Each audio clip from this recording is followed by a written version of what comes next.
su questi POS che hanno fatto arrabbiare molta gente. Diceva, ha buttato lì la bomba il settimo tardo, è un interesse delle banche. Sembrerebbe di sì, perché basta fare un ragionamento abbastanza semplice e elementare, il consumatore poi la paga due volte sta roba qui. Perché se praticamente pensiamo che c'è un ricarico di costo da parte dell'esercente e del commerciante che viene scaricato col prezzo sul consumatore, il quale poi a sua volta usando il bancomat, perché si usano solo carte di debito per il momento, non carte di credito, deve anche pagare anche lui deve pagare la commissione alla banca. Quindi, non avevo detto che non costavano soldi. Ma che cazzo? No. Settimo, no. Vabbè, avevo detto così,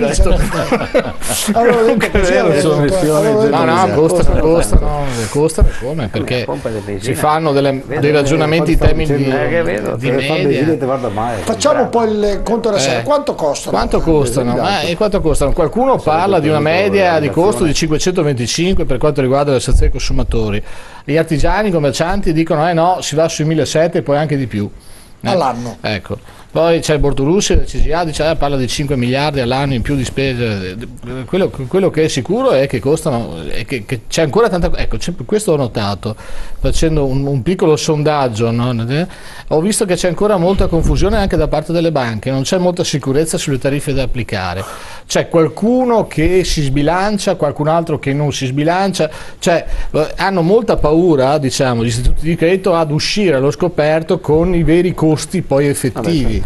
Qualcuno addirittura propone di far comprare allo smartphone, per intenderci, no?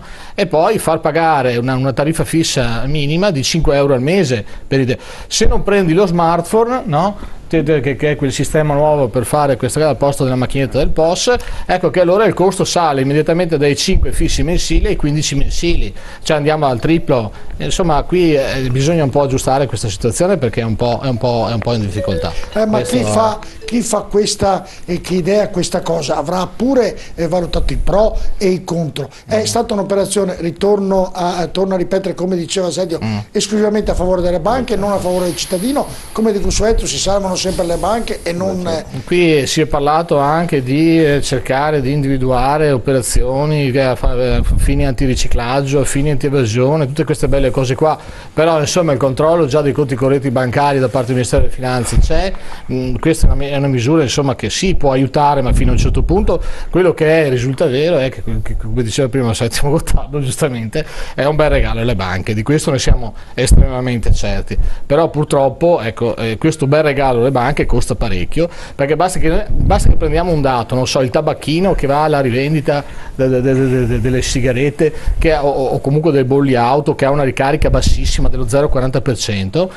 Se noi ad esempio prendiamo che la commissione bancaria è dell'1, lui va in perdita, perché tra l'1 e lo 0,40% abbiamo già un margine di perdita.